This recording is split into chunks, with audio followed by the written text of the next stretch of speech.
तो ये chapter number 1 है, पहले फर्स्ट ईयर का।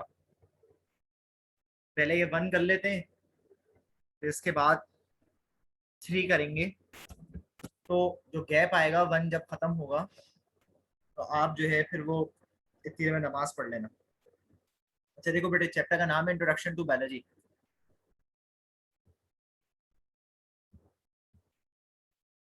इसमें सबसे पहले ये हायरार्की है, ये बायोलॉजिकल क्लासिफिकेशन है ऑफ लिविंग ऑर्गेनिजम्स की। दुनिया में जितने भी लिविंग ऑर्गेनिज्म है उनको क्लासिफाई किया हुआ है। ये एक टेबल है, ये आप यूं कह लें डेफिनेशंस हैं। पूरा चैप्टर में डेफिनेशंस ही हैं बेसिकली सारी। इसमें सबसे टॉप पर क्या है? बायोस्फीयर। बायोस्फीयर कहें या इकोस्फीयर कहें या जाइंट इकोसिस्टम कहें, एक ही बात है।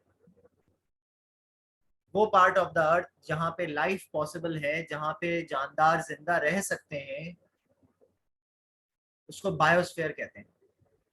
वो पार्ट ऑफ द अर्थ जहां पे लिविंग थिंग रह सकते हैं जिंदा, उस जगह को बायोस्फीयर कहते हैं। बायोस्फीयर किससे मिलके बना है? इकोसिस्टम से।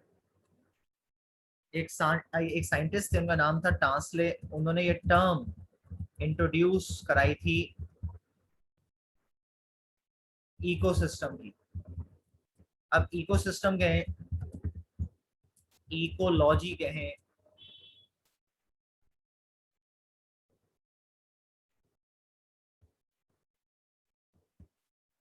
ऐसी जगह जहां पे मुख्तलिफ कम्युनिटीज आपस में मिलके रहती हैं और उनका एक फिजिकल एनवायरनमेंट है जो उनको सराउंड करता है, इस जगह को इकोसिस्टम कहते हैं। यहाँ पे इंटरेक्शन होता है लिविंग थिंग्स का नॉन लिविंग थिंग्स के साथ। इंटरेक्शन है of living things with non living things. Next है कम्युनिटी। कम्युनिटी उस जगह को कहते हैं जहाँ पे एक पर्टिकुलर वक्त में, एक पर्टिकुलर एरिया में एक से ज्यादा तरह के ग्रुप्स आपस में मिलके रह रहे हैं। और पॉपुलेशन उस जगह को कहते हैं जहाँ पे जो एक एरिया हो मखसूस, एक मखसूस वक्त हो, उस वक्त में कोई एक ही तरह के ग्रुप ऑफ स्पीशी एक जगह पे रह रहे हैं। तो same group of species population, different group of species community. Organisms क्या होते हैं? जानदारों को कहते हैं या इंडिविजुअल को कहते हैं वो तमाम जानदार which are capable to interbreed with each other. वो तमाम जानदार जिनकी आपस में ब्रीडिंग हो सके, उनके ऑफस्प्रिंग्स पैदा हो सके, ऐसे जानदारों को ऑर्गेनिज्म या इंडिविजुअल कहते हैं। ये जो ऑर्गेनिज्म है किस चीज से मिलके बने? सिस्टम से। जैसे nervous system, excretory system, respiratory, circulatory system. System किससे मिलके बनते हैं? ऑर्गन से। किडनी, ब्रेन, लंग्स, पेनक्रियास, ये सब ऑर्गन है। ऑर्गन किससे मिलके बने? टिश्यू से। टिश्यू किससे मिलके बने? सेल से। सेल बुनियादी basic structural and functional unit है लाइफ का, जो मतलब किसी भी जानदार को शेप देता है और उसमें सारे फंक्शंस परफॉर्म कराता है। सेल किससे मिलके बने? उससे छोटा क्या है? मॉलिक्यूल, जिसमें दो या दो से ज्यादा एटम जो हैं एक ही तरह के या मुख्तलिफ तरह के एलिमेंट्स से मिलके बने हैं। मॉलिक्यूल से छोटा क्या है? एटम, जो ना बनाया जा सकता है ना खत्म किया जा सकता है। एटम से छोटा क्या है? सब एटॉमिक पार्टिकल, जैसे इलेक्ट्रॉन, प्रोटॉन, न्यूट्रॉन वगैरह। तो ये एक लेवल है क्लासिफिकेशन ऑफ ऑर्गेनिजम्स का, जिसमें ये सारी डेफिनेशंस थी बेटे।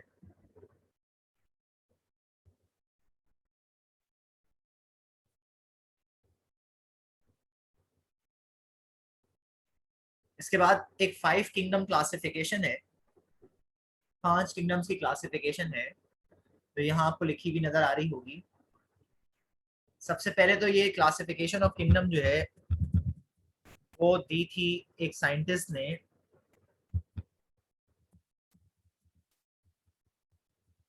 उसका नाम था विटेकर, ये आपने 9th क्लास की बायोलॉजी में भी पढ़ा था। उसके बाद 2 साइंटिस्ट आए थे, उनका नाम था मार्गुलिस एंड श्वार्ट्ज। इन्होंने आके कुछ अमेंडमेंट्स करी थी और क्लासिफिकेशन को चेंज किया था थोड़ा। तो आप यूं कह सकते हैं मॉडर्न क्लासिफिकेशन जो मार्गुलिस और श्वार्ट्ज की है, और ओल्ड क्लासिफिकेशन ऑफ किंगडम जो विटेकर साहब की है। इससे पहले 4 किंगडम की क्लासिफिकेशन थी, उससे पहले 3 किंगडम की क्लासिफिकेशन थी, उससे पहले 2 किंगडम की क्लासिफिकेशन थी। 2 किंगडम में ये कहते थे खाली के प्लांट्स और एनिमल है दुनिया में। 3 किंगडम में कहते थे प्लांट्स, एनिमल और प्रोटोजोआ है। फिर 4 किंगडम में प्लांट, एनिमल, प्रोटोजोआ और फंजाई हैं। फिर 5 किंगडम में प्लांट है, एनिमल्स हैं, फंजाई हैं, प्रोटोक्टिस्टा हैं और प्रोकैरियोटा हैं। अब यहाँ पे जो 5 किंगडम क्लासिफिकेशन है, इसमें किंगडम प्रोकैरियोटा, या इसका नाम था पहले मोनिरा, प्रोटोक्टिस्टा या प्रोटोजोआ, किंगडम फंजाई, प्लांटाई और एनिमिलिया। सबसे पहले किंगडम प्रोकैरियोटा। ये जितने भी जानदार हैं ये यूनिसेलुलर होते हैं, एक सेल वाले होते हैं। इनके पास मेम्ब्रेन बाउंड स्ट्रक्चर नहीं होते, यानी कि mitochondria, Golgi body, endoplasmic reticulum वगैरह ये सब चीजें नहीं होती इनके पास। ये मूवमेंट करते हैं, इनके पास बाज दफा फ्लैजेला होते हैं, बाज दफा सिलिया होते हैं जिससे ये मूव करते हैं। रिप्रोडक्शन इनमें एसेक्सुअल होती है, यानी कि सेक्स सेल नहीं बनते, और डिफरेंट तरीके से अपने खाना हासिल करते हैं। इनकी एग्जाम्पल बैक्टीरिया और साइनोबैक्टीरिया का पूरा ग्रुप है। ये जो साइनोबैक्टीरिया, इनको पहले कहते थे ब्लू ग्रीन एल्गा, अब इनको साइनोबैक्टीरिया कहते हैं। जबकि किंगडम प्रोटोक्टिस्टा जो है, इसको गार्बेज किंगडम भी कहते हैं। इसमें वो तमाम जानदार हैं जिनके पास मिक्स करेक्टर होते हैं, एनिमल वाले भी, प्लांट वाले भी और फंजाई वाले भी। ये यूनिसेलुलर हैं लेकिन यूकैरियोट्स हैं, यानी कि इनके पास मेम्ब्रेन बाउंड स्ट्रक्चर होते हैं, ट्रू न्यूक्लियस होता है along with the nuclear membrane. इसके अलावा बाज जानदारों में इनमें क्लोरोप्लास्ट या क्लोरोफिल मौजूद होता है, जिसकी वजह से वो अपना खाना खुद बना पाते हैं। इनके पास भी फ्लैजेला या सिलिया होते हैं जिससे ये मूव करते हैं। रिप्रोडक्शन इनमें दोनों तरह की होती है, एसेक्सुअल भी और सेक्सुअल भी। इसकी एग्जांपल अमीबा, पैरामीशियम, यूग्लिना, ये इसकी एग्जांपल्स हैं। या एक सेल वाले पौधे और एक सेल वाले जानदार जो हैं वो इसके एग्जांपल हैं। फिर किंगडम फंजाई जो हैं, ये मल्टी सेलुलर होते हैं सिवाय यीस्ट के। यीस्ट यूनिसेलुलर है। ये नॉन क्लोरोफ्लस होते हैं, इनमें क्लोरोफिल नहीं होता। सेल वॉल होती है जो काइटिन से मिलकर बनती है। ये एब्जॉर्बेटिव हेटेरोट्रॉफ है, यानी कि एब्जॉर्ब करके खाना हासिल करते हैं किसी और से। नॉन मोटाइल है, मूव नहीं कर सकते। इनके पास ट्रू रूट्स नहीं होती। इनके पास जो रूट्स होती हैं उनको कहते हैं राइजोइड्स। दोनों तरह की रिप्रोडक्शन होती है इनमें, सेक्सुअल भी और एसेक्सुअल भी। इसकी एग्जांपल मशरूम है, मोल्ड्स वगैरह है। फिर किंगडम प्लांटाई, ये भी मल्टी सेलुलर है, एक सारा सेल वाले। यूकैरियोट है, मेम्ब्रेन बाउंड स्ट्रक्चर है, सेल वॉल है जो सेलुलोज से मिलकर बनी है। रिप्रोडक्शन दोनों तरह की है, नॉन मोटाइल है, प्लांट मूव नहीं कर सकते। इसके एग्जाम, ये सीड फॉर्मेशन करते हैं और इनमें ऑल्टरनेशन ऑफ जनरेशन होती है, यानी कि बाज दफा पौधों में गैमेट्स पहले बनते हैं, फिर स्पोर्स बनते हैं, दोबारा गैमेट्स। बाज दफा पौधों में पहले स्पोर्स बनते हैं, फिर गैमेट्स बनते हैं, दोबारा स्पोर्स। इसके एग्जाम्पल सारे पौधे हैं, एप्पल का प्लांट है, सनफ्लावर का प्लांट है, ये सारे हैं। फिर kingdom Animalia. Kingdom Animalia multi cellular organism होते हैं, यूकैरियोटिक होते हैं। रिप्रोडक्शन सेक्सुअल होती है इनमें खाली, इनमें भी एम्ब्रियो फॉर्मेशन होती है, और ये सेल वॉल नहीं होती इनके पास, और ना ही इनके पास क्लोरोफिल होता है। तो ये ऑटोट्रॉफ नहीं होते, हेटेरोट्रॉफ होते हैं ये भी एनिमल्स। प्लांट सिर्फ ऑटोट्रॉफ है जो अपना खाना खुद बना सकते हैं, मोटाइल है, मूव कर सकते हैं। बाज एनिमल के अंदर एसेक्सुअल होती है, बाज एनिमल्स के अंदर सेक्सुअल रिप्रोडक्शन होती है। इसके एग्जाम्पल सारे इनवर्टिब्रेट्स और वर्टिब्रेट्स हैं। तो ये 5 किंगडम्स की ये क्लासिफिकेशन है जो हमारे पास है।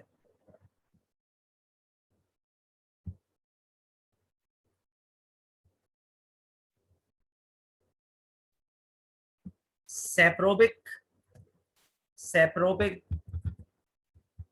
वर्ड निकला है सेप्रोब से, या आप यूं कह लें सेप्रोफाइट या डीकम्पोजर, एक ही बात है। तो वो तमाम living organism, all those living organism which obtain their food from dead organic matter, is called saprobe. अब एक टॉपिक है फाइलेक्टिक लिंकेज या लाइनेज। साइंटिस्ट ये बात करते हैं कि दुनिया में जितने भी जानदार हैं वो इवॉल्व हुए हैं किसी कॉमन स्पीशी से during the process of evolution. जब एवोल्यूशन हुआ तो living organism Aahista Aahista gradually develop हुए डिफरेंट टाइम पीरियड्स के अंदर। और अगर आप इनको देखें तमाम लिविंग ऑर्गेनिजम्स को, तो बहुत सारे लिविंग ऑर्गेनिज्म के पास आपको मिक्स करेक्टर नजर आते हैं या किसी और स्पीशी से लिंक हुए हुए करेक्टर नजर आते हैं। तो अगर आप वो करेक्टर जाने या डिटेल स्टडी करें तो आपको ये पता चल सकता है कि वो किस जानदार से इवॉल्व हुए हैं और उनका एंसेस्टर कौन था और वो किसके डिसेंडेंट हैं, मतलब किसके बच्चे हैं, किसकी औलादों में से हैं। तो ये कहते हैं कि दुनिया में जितने भी जानदार हैं वो सब के सब आपस में इंटरकनेक्टेड हैं और उनके उनके जो एंसेस्टर्स थे वो कॉमन थे। हमारे पास तो ऐसा कोई फॉसिल रिकॉर्ड तो है नहीं जानदारों का दुनिया में मौजूद।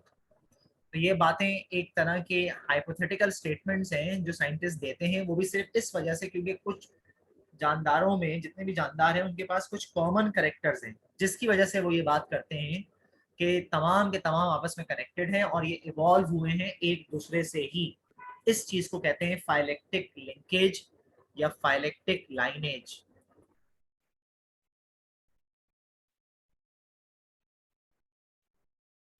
उसके बाद एक टॉपिक है बायोलॉजिकल मेथड। ये 9th क्लास की बायोलॉजी से आप पढ़ते हुए आ रहे हैं। वो मेथड जिसके जरिए आप किसी प्रॉब्लम का सलूशन निकाल सकें साइंटिफिक तरीके से, बायोलॉजिकल प्रॉब्लम का सलूशन निकाल सकें ऑब्जर्वेशन से, डेटा कलेक्शन से, एक्सपेरिमेंट से। इसको बायोलॉजिकल मेथड कहते हैं। ऑब्जर्वेशन किस चीज को कहते हैं? जानने को कहते हैं, आइडेंटिफाई करने को कहते हैं किसी भी किस्म के मसले को। डेटा कलेक्शन क्या है? डेटा कलेक्शन में आप सबूत तलाशते हैं या फैक्ट्स तलाशते हैं, जो भी इंफॉर्मेशन आपको अवेलेबल है उस इंफॉर्मेशन के जरिए, ताकि किसी मसले का हल निकाला जा सके। फिर आप स्टेटमेंट दे देते हैं, वो टेंटेटिव स्टेटमेंट होता है। टेंटेटिव स्टेटमेंट का मतलब ये होता है कि वो एक बात होती है, उसका कोई सबूत नहीं होता, आपको उस बात के लिए अभी प्रूफ हासिल करना है तो आपको एक्सपेरिमेंट करने पड़ेंगे। लेकिन आपने एक इंट्यूजन, एक गैस दे दिया क्योंकि आपका पास्ट एक्सपीरियंस है, इस बेस के ऊपर ऐसे स्टेटमेंट्स को हाइपोथेसिस कहते हैं। ये सही भी हो सकते हैं, गलत भी हो सकते हैं। इसके अलावा रीजनिंग। रीजनिंग दो तरह की होती है, एक होती है इंडक्टिव, एक होती है डिडक्टिव। इंडक्टिव रीजनिंग जो है उसमें हम स्टडी करते हैं आइसोलेटेड फैक्ट्स को। फैक्ट्स तो बहुत सारे होते हैं, सबूत तो बहुत सारे होते हैं, बारी बारी करके हर एक के बारे में पढ़ते हैं और पहुंचने की कोशिश करते हैं किसी जर्नल आइडिया पे जो एक्सप्लेन कर सके भाई ये प्रॉब्लम किस वजह से हुई और उसका हल क्या हो सकता है। जैसे एग्जाम्पल के तौर पे एक रिसर्च वर्क हुआ जिसमें साइंटिस्टों ने, जैसे रॉबर्ट हुक साहब थे 1665 में, उन्होंने ऑब्जर्व किया एक ढकना लकड़ी का अंडर द माइक्रोस्कोप। उन्होंने देखा उसमें बहुत सारे स्मॉल चैम्बर्स हैं और उसका उन चैम्बर्स का नाम दे दिया उन्होंने सेल्स। बाद में जब साइंटिस्ट आए, ये स्टिल्टन और शॉन, तो उन्होंने एक पूरी थ्योरी दी जिसका नाम था सेल थ्योरी। तो देखो, एक चीज को लेकर किसी बड़ी चीज की तरफ जाना, स्मॉल चीज से लार्जर चीज पे जाना, ये इंडक्टिव रीजनिंग है। जबकि डिडक्टिव रीजनिंग में जर्नल एजम्पशंस या एक्सपेरिमेंट्स किए जाते हैं। जर्नल एजम्पशंस मतलब एज्यूम किया जाता है कि ऐसा होगा, जिसकी बुनियाद पर अपना कंक्लूजन दिया जाए। अब मेरे पास एक इंडक्टिव और डिडक्टिव रीजनिंग की एग्जांपल्स के साथ एक और फर्क है। इंडक्टिव रीजनिंग में जैसे एग्जांपल है समझाने के लिए कि एक क्विज है, every quiz has been easy, हर क्विज आसान है, therefore the test will be easy, तो जो टेस्ट आएगा वो आसान आएगा। ये एक स्टेटमेंट है। दूसरा, टीचर ने इस्तेमाल किया PPT, power point presentation in the last few classes, कुछ क्लासेस के अंदर, therefore the teacher will use PPT tomorrow, जिसकी वजह से वो पीपीटी कल भी इस्तेमाल करेगा। ये चीज तो जरूरी नहीं है ना कि ऐसा हो। अगर हर हर क्लास में अगर कोई टीचर काम कर रहा है तो जरूरी तो नहीं है ना कि आने वाली क्लास में वही काम करे। इसका मतलब है कि अगर जो स्टेटमेंट दे उसकी बेस पे अगर आप कोई कंक्लूजन करेंगे तो वो जरूरी नहीं है कि वो कंक्लूजन आपका सही हो, या वो जरूरी नहीं है कि वो कंक्लूजन आपका गलत हो। ये ट्रू भी हो सकता है, फॉल्स भी हो सकता है। इंडक्टिव रीजनिंग ये है। अब डिडक्टिव रीजनिंग की example, all the students in the class play guitar, जितने भी स्टूडेंट थे क्लास में उन्होंने गिटार बजाया। Sam is the student of this class, Sam इसी क्लास का स्टूडेंट है, देयरफॉर सैम प्ले गिटार, इस वजह से सैम ने भी गिटार बजाया होगा। दूसरा, at the conference all the people present are 30 और ओल्डर। एक कॉन्फ्रेंस थी जिसमें लोग जो थे वो तमाम के तमाम 30 या 30 साल से ज्यादा थे। Maria is in the room, Maria उस कमरे में थी। Therefore Maria is at least 30 year. तो मारिया की जो उम्र होगी वो कम से कम कितनी होगी, 30 तो होगी। ये स्टेटमेंट भी ट्रू है। इसका मतलब है डिडक्टिव रीजनिंग में जो स्टेटमेंट्स होते हैं वो ज्यादातर ट्रू होते हैं, जिसकी वजह से जो कंक्लूजन किया जाता है वो भी कैसा आता है, हमेशा ट्रू। तो इसका मतलब है इंडक्टिव रीजनिंग फॉल्स और ट्रू दोनों हो सकती हैं। डिडक्टिव रीजनिंग जो होती है वो ट्रू ही होती है ज्यादातर हमेशा, क्योंकि उसमें उसमें स्टेटमेंट्स जो लाते हैं, मतलब जो फैक्ट्स आते हैं वो कैसे आते हैं, हमेशा ट्रू आते हैं।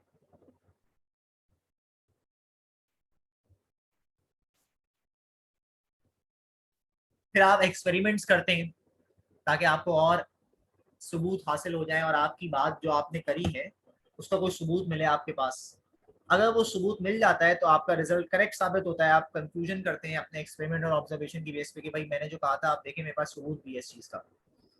और फिर अगर वो बात जो आपने कही होती है आपके पास सबूत हो, अगर उसको लोग एक्सेप्ट करना शुरू करते हैं लेकिन आपकी एक्सेप्टेंस कम हो, पूरी दुनिया नहीं मानती हो आपकी बात को, या आने वाले वक्त में उसमें ऑब्जेक्शन होते हों, तो ऐसी चीज को हम कहते हैं थ्योरी। जिस पे ऑब्जेक्शन हो सकते हो, जिसकी एक्सेप्टेंस वर्ल्ड वाइड ना हो, उसको कहते हैं थ्योरी। लेकिन आपके पास सबूत तो है। लॉ जो होते हैं वो भी बातें होती हैं एक्सपेरिमेंटली प्रूवन होती हैं, लेकिन आने वाले वक्तों में उस पर कोई ऑब्जेक्शन नहीं होते, पूरी दुनिया उसको मानती है, जिसकी एक्सेप्टेंस बहुत बड़ी होती है। तो अगर एक्सेप्टेंस बहुत लार्ज हो और पूरी दुनिया माने, उस पर कोई ऑब्जेक्शन ना हो, तो it will be called law. तो थ्योरी और लॉ में एक्सेप्टेंस का डिफरेंस है और ऑब्जेक्शन का डिफरेंस है। थ्योरी पे ऑब्जेक्शन होते हैं, लॉ पे ऑब्जेक्शन नहीं होते। जैसे ग्रेविटी का लॉ है, क्या ऑब्जेक्शन है? आर्चिमीडस का प्रिंसिपल या लॉ है, क्या उस पर ऑब्जेक्शन है? न्यूटन्स के लॉ हैं, क्या उस पर ऑब्जेक्शन है? लेकिन थ्योरी है, डार्विन की थ्योरी है, लेमार्क्स की थ्योरी है, ऑब्जेक्शंस हैं उसके ऊपर।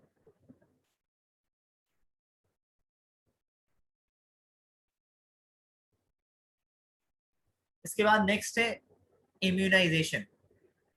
इम्यूनाइजेशन एक टेक्निक है जिसके जरिए हम रेजिस्टेंस पैदा करते हैं बीमारियों के खिलाफ इंसान की बॉडी के अंदर। दुनिया का सबसे बड़ा इम्यूनाइजेशन सेंटर जो है वो इंग्लैंड में है, और सबसे पहले ये वैक्सीन का काम भी इंग्लैंड से ही शुरू हुआ था। एक साइंटिस्ट था, उसका नाम था एडवर्ड जेनर। इसी के नाम पे इंस्टीट्यूट है यूके में, जिसने वैक्सीन बनाते हैं पूरी दुनिया में, 1795 में से सबसे पहली वैक्सीन दरियाफ्त करी थी। वैक्सीन जो है वो बॉडी में डाली जाती हैं, जिसके जरिए वो रेजिस्टेंस पैदा करती हैं बॉडी में against disease such as polio, hepatitis, smallpox, और भी अभी जो जो बीमारी चल रही है कोरोना की, इसमें जो वैक्सीन लग रही है वो भी तो यही काम करती है, बॉडी में जाके इम्यूनिटी क्रिएट करती है। तो इम्यूनिटी क्रिएट करने को by means of vaccination is called immunisation. Antibiotics क्या है? एंटीबायोटिक्स बेटे दवाएं हैं। वो तमाम दवाएं, ऐसे तमाम केमिकल सब्सटेंस जो बैक्टीरिया को मारने के काम में आए। सबसे पहली एंटीबायोटिक जो है उसका नाम था पेनिसिलिन, जो एक फंगस में से बनाई थी जिसका नाम था पेनिसिलियम नोटेटम। ये काम किया था तीन साइंटिस्टों ने जिनका नाम था फ्लेमिंग, फ्लोरे और चेन, जिसकी वजह से इनको नोबेल प्राइज भी मिला था। मुख्तलिफ बीमारियां जो हैं जिनको आप ठीक कर सकते हैं, दे सकते हैं उन पेशेंट्स को जिन पेशेंट्स की बॉडी में बैक्टीरिया हो, जैसे कि टीबी के पेशेंट्स हैं, कॉलेरा के पेशेंट्स हैं, लेप्रोसी है, एंथ्रेक्स है। इन तमाम बीमारियों को एंटीबायोटिक्स दे के कंट्रोल किया जा सकता है। Antibiotics are drugs. फिर कीमोथेरेपी और रेडियोथेरेपी। कीमोथेरेपी का मतलब है, कीमो मतलब केमिकल, रेडियो मतलब रेडिएशन, थेरेपी कहते हैं इलाज को।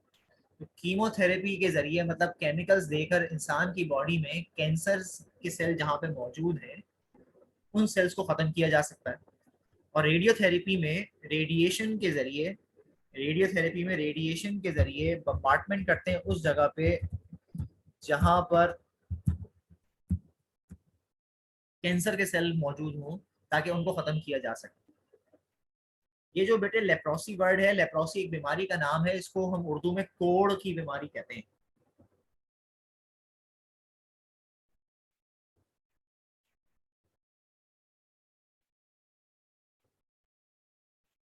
या इसको कहते हैं हेंसन डिजीज।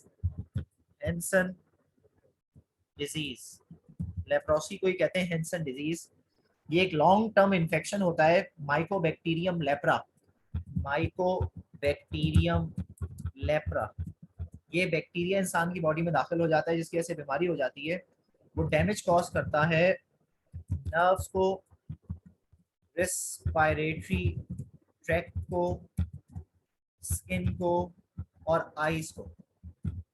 ये है।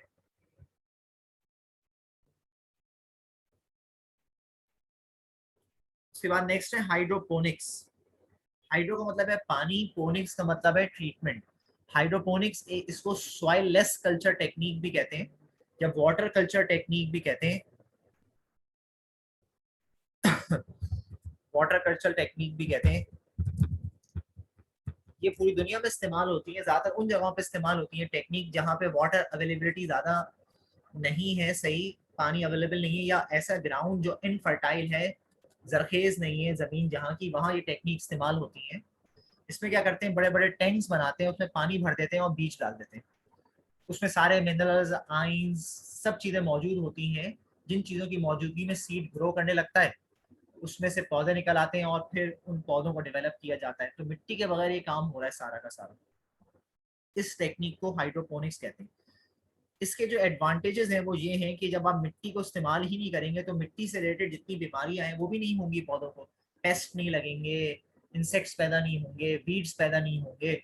इसके अलावा कम से कम एरिया पे आप ज्यादा से ज्यादा फसल उगा सकेंगे, या आप एक ही जगह पे मुख्तलिफ तरह के प्लांट्स को डेवलप कर सकेंगे, और जो फिर पूरी दुनिया की नीड है फूड की, उसको भी इस टेक्निक के जरिए पूरा कर सकते हैं आप। इस टेक्निक को कहते हैं हाइड्रोपोनिक्स। फिर नेक्स्ट है क्लोनिंग।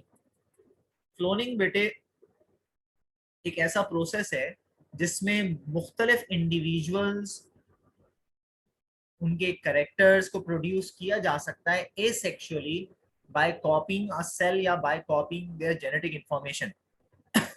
इसकी जो एग्जांपल्स हैं वो ट्विंस हैं, आइडेंटिकल ट्विंस इसकी एग्जांपल हैं, कैंसर के सेल्स हैं, ट्यूमर के सेल्स इसकी एग्जांपल है, रीजनरेशन, बडिंग इसकी एग्जांपल है क्लोनिंग की। अब हमारे पास जो फर्स्ट ईयर में इसका मैकेनिज्म लिखा हुआ है वो ये है कि जो एक ओवम लेते हैं अनफर्टिलाइज, मतलब जिसकी फर्टिलाइजेशन नहीं हुई हुई, उसमें से न्यूक्लियस निकाल देते हैं और एक और सेल लेकर आते हैं सोमैटिक सेल, उसका न्यूक्लियस डालते हैं ओवम में। फिर क्या देखते हैं, ये ओवम जो है ये जाइगोट में चेंज होता है, वो एम्ब्रियो में चेंज होता है और उससे ऑर्गेनिज्म पैदा होता है। ये जो ऑर्गेनिज्म पैदा होता है इसके स्ट्रक्चर, इसके फंक्शन, इसके सारे करेक्टर किस जैसे होते हैं, डोनर न्यूक्लियस जैसे होते हैं। जो जो न्यूक्लियस जिस जानदार से भी लेके आपने डाला है उसके सारे करेक्टर उसके अंदर आते हैं। इस टेक्निक को कहते हैं क्लोनिंग। सबसे पहले 1997 में एक शीप की क्लोनिंग करी थी इन्होंने इस मेथड के थ्रू। इसका नाम था डॉली, जो 6 साल तक जिंदा रही थी।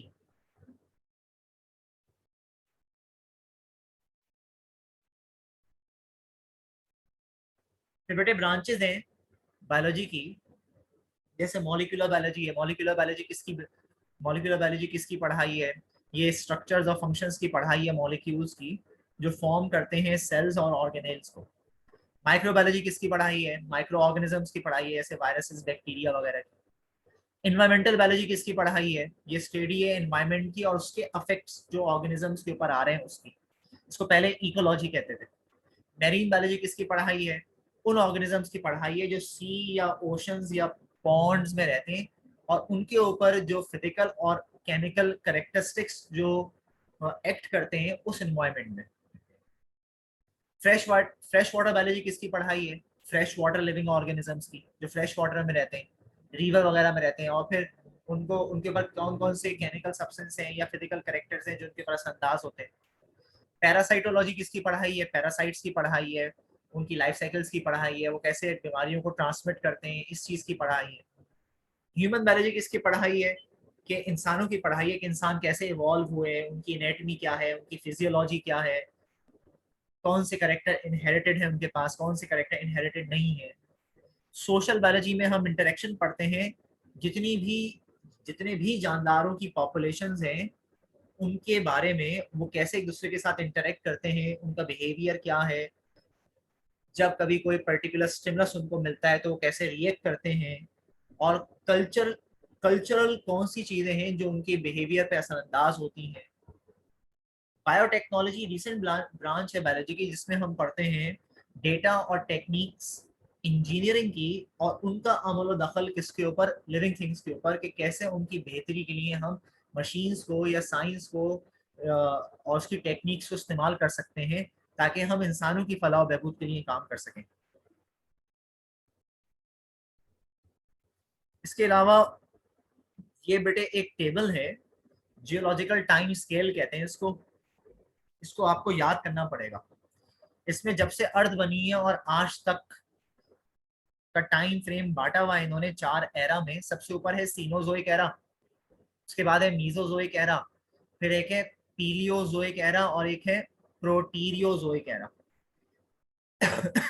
4 एरा में बांटा हुआ है जब से अर्थ बनी और आज तक का टाइम। जो सीनोजोइक एरा है इसके अंदर पीरियड्स हैं क्वाटरनरी और टर्शरी।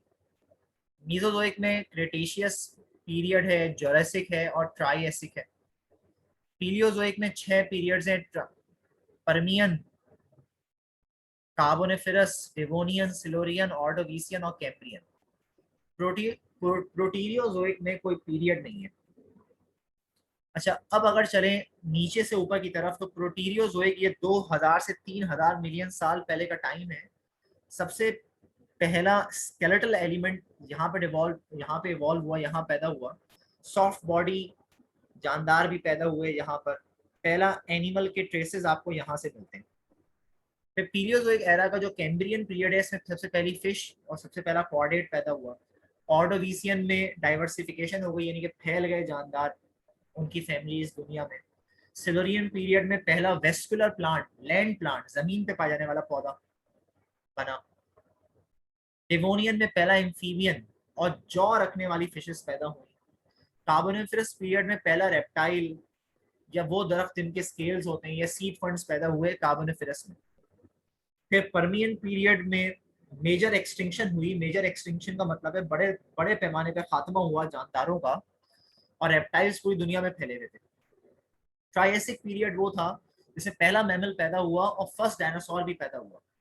जोरासिक पीरियड वो था जिसमें डायनासोर पूरी दुनिया में फैले हुए थे और पहला परिंदा पैदा हुआ। क्रेटेशियस पीरियड वो है जिसमें पहला फ्लावरिंग प्लांट दुनिया में पैदा हुआ। पहला प्राइमेट, ये बंदर की नस्ल है, ये पैदा हुए। और एक्सटिंक्शन हुई डायनासोर्स की, मतलब डायनासोर दुनिया से खत्म हो गए क्रेटेशियस पीरियड। टर्शरी पीरियड में मैमल्स की डाइवर्सिटी हुई, मतलब मैमल्स पूरी दुनिया में फैले। क्वाटरनरी पीरियड में एवोल्यूशन हुआ ह्यूमंस का। क्वाटरनरी पीरियड में इंसान पैदा हुए। अब इनका अगर टाइम फ्रेम देखो तो जो सीनोजोइक एरा है वो तकरीबन 70 मिलियन साल पहले का है। मीजोजोइक एरा जो है ये 70 मिलियन साल पहले का है, से पहले का टाइम है। क्रेटेशियस 100 मिलियन साल पहले।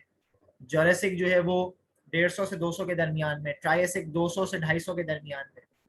परमियन 250 से 300। कार्बोनिफेरस 300 से 350। डिवोनियन 350 से 400। सिलोरियन 400 से 450।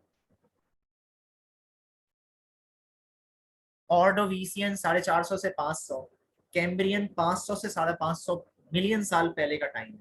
तो इसमें आपको टाइम फ्रेम भी याद करना पड़ेगा, इसमें आपको पीरियड्स के नाम और एरा के नाम भी याद करने पड़ेंगे। और ये वाली जो डायग्राम है आप इसका स्क्रीनशॉट ले लें ताकि आपको याद हो जाए कि किस पीरियड में कौन से जानदार इवॉल्व हुए हैं बेहतर तरीके से।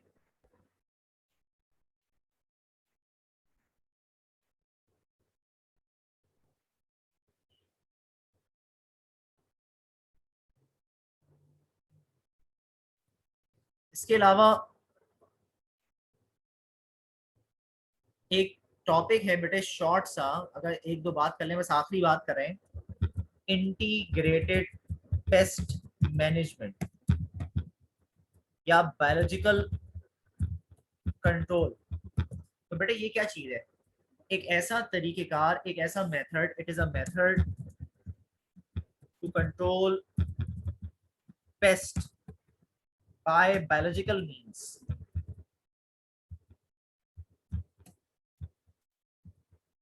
without using chemical substance। Chemical substance इस्तेमाल किए बगैर आप पेस्ट को कंट्रोल करें इस तरीके कार को कहते हैं इंटीग्रेटेड पेस्ट मैनेजमेंट या बायोलॉजिकल कंट्रोल। अब करें करें करें क्या कि जिससे पेस्ट मर जाए by using their natural enemies. जो नेचुरल एनिमी हो, किसी जानदार की जो नेचुरल एनिमी होती है जो उसको मारती है आके, अब वो लेकर आए और उस जगह पे छोड़ दें जहाँ पेस्ट है, तो वो आपका काम कर देगी, आपको केमिकल डालने की जरूरत ही नहीं है। क्यों ये काम इसलिए कर रहे हैं हम, क्योंकि अगर बिलफर्स कोई फसल है उस पर कीड़े लग गए और आपने केमिकल्स का स्प्रे किया, कीड़े तो मर गए लेकिन वो केमिकल सब्सटेंस फसल में एब्जॉर्ब हो जाएंगे। अब ये फसल जब आप ही खाएंगे तो तमाम केमिकल सब्सटेंस कहाँ जाएंगे, आपकी ही बॉडी में जाएंगे, जिसकी वजह से आने वाले वक्तों में बीमारियां होंगी आपको। इस चीज से बचने के लिए ये काम किया जाता है जिसको इंटीग्रेटेड पेस्ट मैनेजमेंट कहते हैं। जैसे इसकी एक और सादा मिसाल ये है कि कोई पॉन्ड वगैरह है या कहीं कहीं पानी खड़ा हुआ है, तो पानी जहाँ खड़ा होता है वहां जो है लार्वा और मच्छर पैदा होना शुरू हो जाते हैं। तो आप क्या करें, आप छोटे साइज की फिशेस लाके छोड़ दें वहां पर, जिससे क्या होगा, बजाय केमिकल का स्प्रे करने के, जिससे क्या होगा, वो फिशेस जो है वो सारे लार्वा को खा जाती हैं, जिससे अंडे नहीं पैदा होंगे। अंडे नहीं होंगे वहां पे तो मच्छर भी पैदा नहीं होंगे। तो मछलियां जो है, स्मॉल फिशेस जो है, वो नेचुरल एनिमी हुई ना उनकी। तो इस मेथड को कहते हैं इंटीग्रेटेड पेस्ट मैनेजमेंट या जो है बायोलॉजिकल कंट्रोल सिस्टम। ये थे बेटे सारे के सारे टॉपिक चैप्टर नंबर 1 के। यहाँ एंड हो गया चैप्टर 1।